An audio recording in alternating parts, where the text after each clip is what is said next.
This is the Convene podcast. Welcome to another episode of the Convene Talk. The article that I picked for today's discussion appeared recently in News Junkie. It's from Ophthalmology Times, titled When the World Went Virtual, How Ophthalmology Conferences Stayed on Track. And I picked a very complicated topic that's really hard to pronounce. So I hope all the doctors in this field are not judging my pronunciation or event planners working in that field.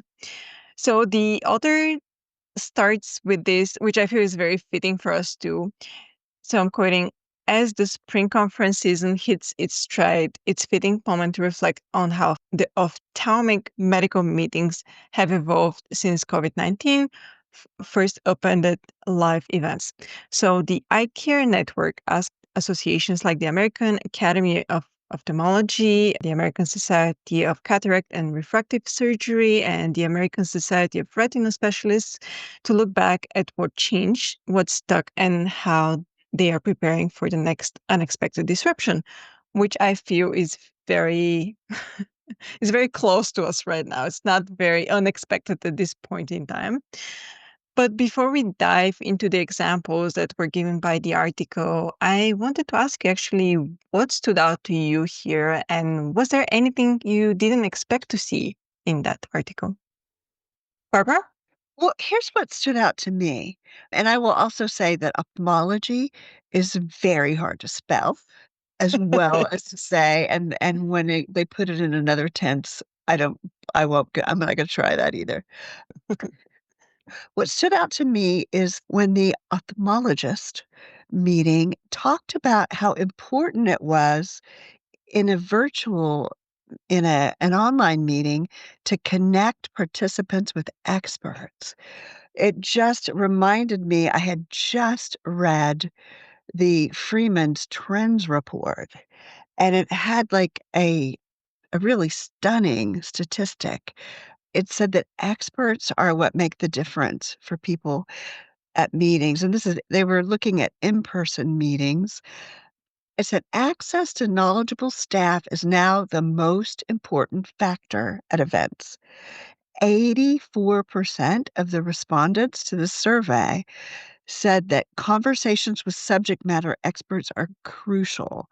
They don't want sales pitches, and they don't want the kinds of information that they can find online, because it's very easy to now download journal articles, people talking about different breakthroughs. What's really hard to find are these professional experts that put things in context for you, that take these, and they just put it in your specific context.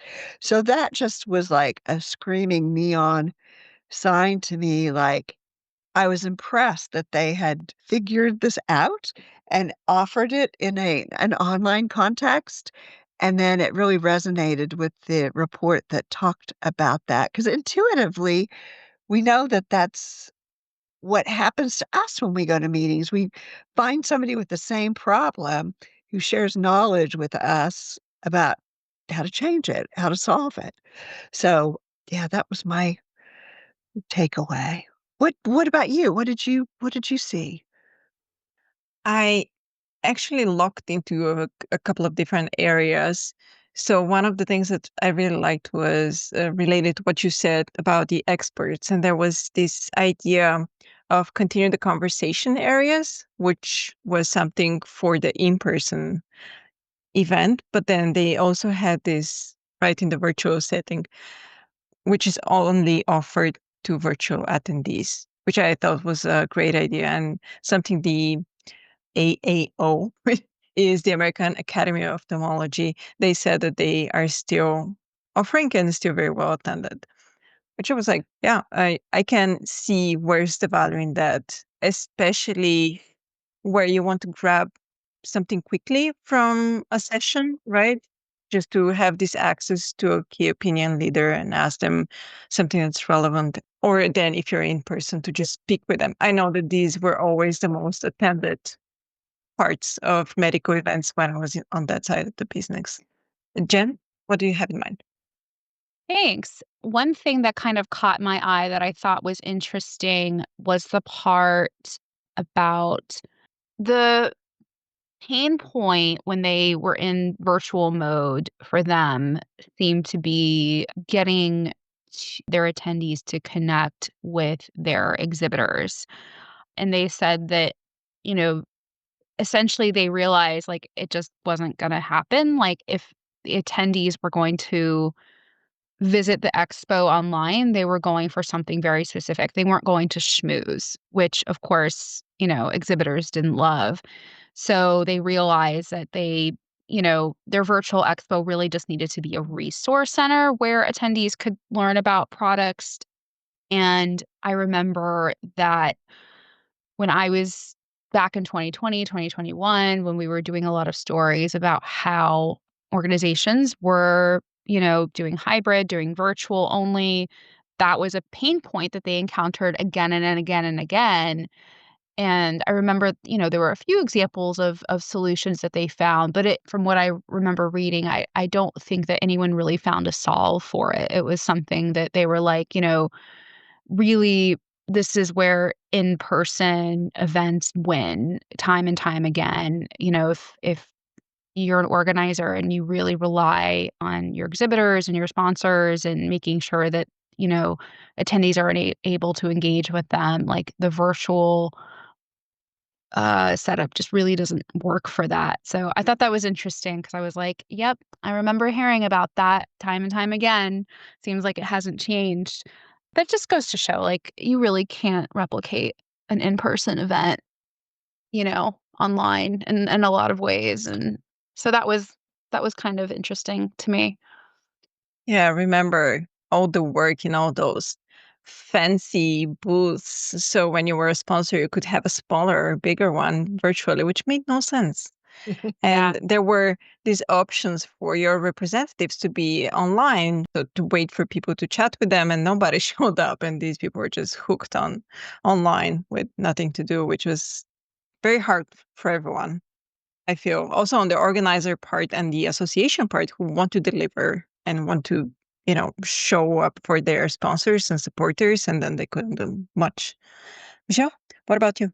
I think one of the things that's interesting is these are medical associations, and medical associations have an advantage over some other professions in that doctors, physicians, healthcare professionals need to have continuing medical education credits. So the fact that they were able to embrace online as well as in person, to me shows that they were, it's important to give access to these professionals to get their credits for education, and they may not be able to attend in person. So it's great that they have a variety of ways for them to do that. And the other thing that struck me about the article was just that I had spoken to the executive director of the American Society for Cataract and Refractive Surgery, who's interviewed in this story for another story that I'm working on, and that's Steve Spears. And it's interesting. What's interesting is, like Barbara just talked about, Freeman's research. So Freeman's research really helped them with another initiative at their annual meeting, which is that they were having trouble engaging people with their very formal kind of award ceremonies, which they did throughout the event. And they just completely scrapped that and they went with something a lot more informal, which was like they call it a tap room, which is on the exhibit floor or, adjacent to the exhibit floor. And again, this speaks to what Barbara was talking about. It gives people a chance to talk to experts. So they don't just hear somebody get an award for all of their great accomplishments. They get to actually talk to them and learn about their career path and have, very casual conversations in a more relaxed environment. So that just struck me because I had just spoken with him. But again, just having, a daughter who's in the healthcare field and is unable to travel with small children, knowing that she avails herself of education through online formats reinforces how important it is to be able to offer that. Yeah, I think that surfaced or was very well highlighted during the pandemic for people that care for others or have very busy schedules. it it really opens up another door, another opportunity for them to get really good quality education online.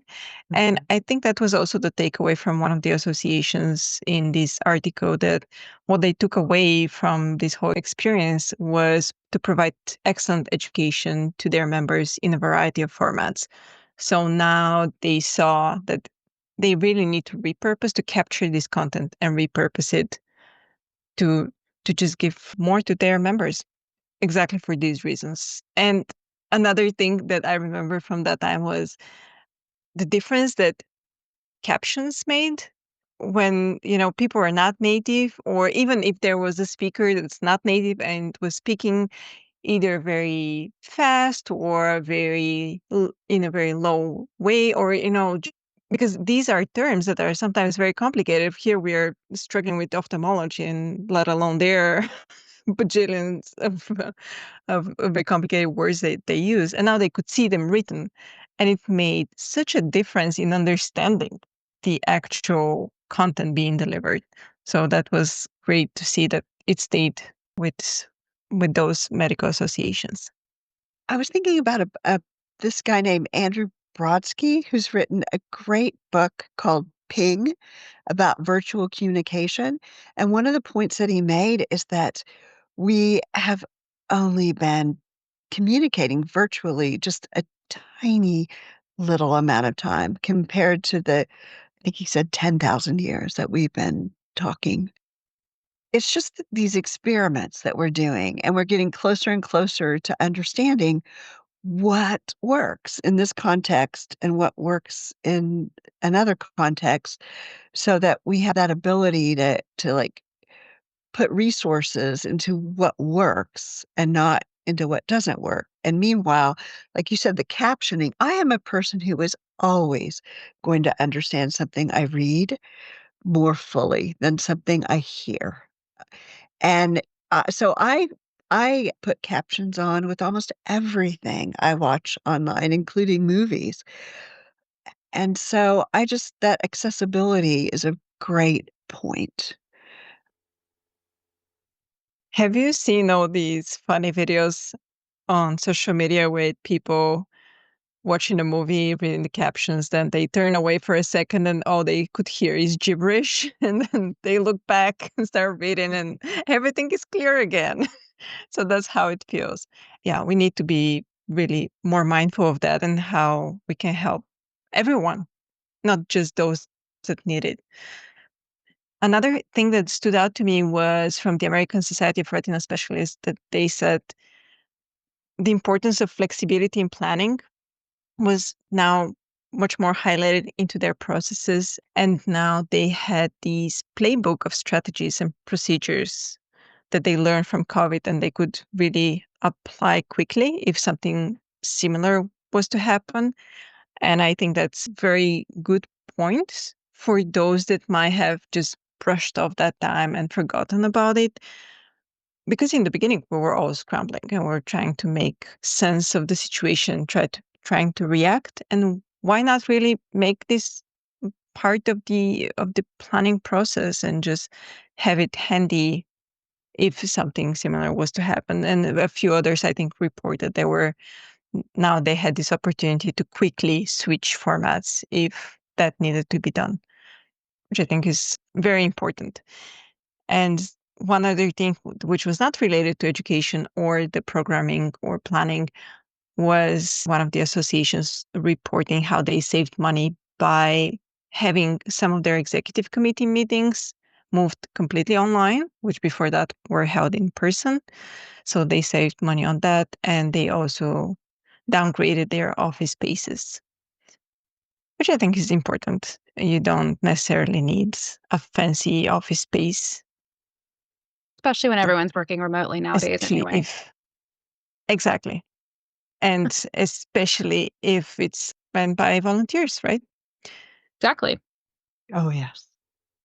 So these were some very good points made by those associations. So I really like this article. It had some great points. It made me wonder, remember when people would send out boxes to attendees? I wonder what, if some people found that that was really very effective in certain instances, or that was just, I don't know. I just like that. I just think, people are great. They'll just think of things and try them out. And it really was in those early days, it really was a point of connection.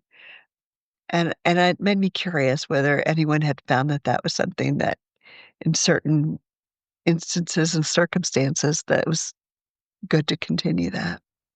Let us know if that's something that you do, any listeners. That was a good point. I had very nice cake mix delivered from Singapore. There was an online event from Singapore Tourism Board with a popular chef, a pastry chef, and she sent out those cake mix so everybody could make a cake together with her. It was very cool. I was like, yay, a piece of Singapore. So I hope people are continuing that. It was very fun. I don't know, logistics wise and also sustainability wise, how Right. smart it is, and the size of the group that you can do that. But yeah, it was a nice touch. All right. Thank you all for the discussion. Remember to subscribe to the Convene podcast on your favorite listening platform to stay updated with our latest episodes. For further industry insights from the Convene team, head over to pcma.org/convene. My name is Maggie. Stay inspired, keep inspiring, and until next time.